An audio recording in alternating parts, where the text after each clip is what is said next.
वरळी कोळीवाड्यात खूप पर्यटक येतात। आम्ही स्थानिक प्रतिनिधी म्हणून कर्तव्य पार पाडायला येतो। शिंदे वरळीत आल्यानंतर आदित्य ठाकरेंची प्रतिक्रिया।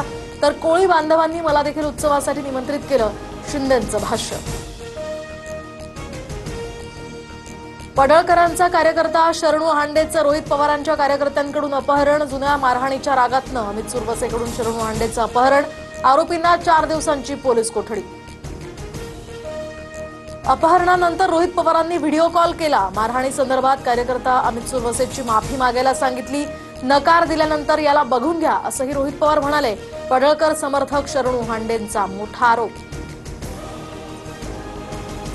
सरकार विरोधात बोलतो म्हणून मला अडकवण्याचा प्रयत्न। पडळकर फडणवीसांच्या सांगण्यानुसार बोलतात। मी व्हिडिओ कॉल केला होता का याची एसआयटी चौकशी करा, रोहित पवारांचं आव्हान। रोहित पवार हे बालिश बॉय, कार्यकर्त्यांमध्ये वाद कशाला लावता? मला मारायचं असेल तर बारामतीत कुठे येऊ सांगा, पडळकरांचं प्रत्याव्हान।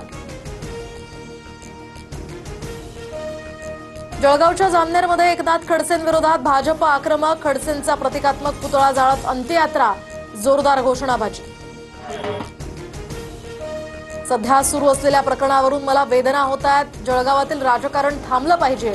खडसे कुटुंबावर होत असलेल्या आरोपांवरून भाजपच्या केंद्रीय मंत्री रक्षा खडसेंची नाराजी। प्रफुल्ल लोढाला जेलमध्ये संपवण्याचं काम केलं जात आहे। प्रफुल्ल लोढा याला जेलमध्ये मारून सुद्धा टाकतील, एकनाथ खडसेंचा गंभीर आरोप।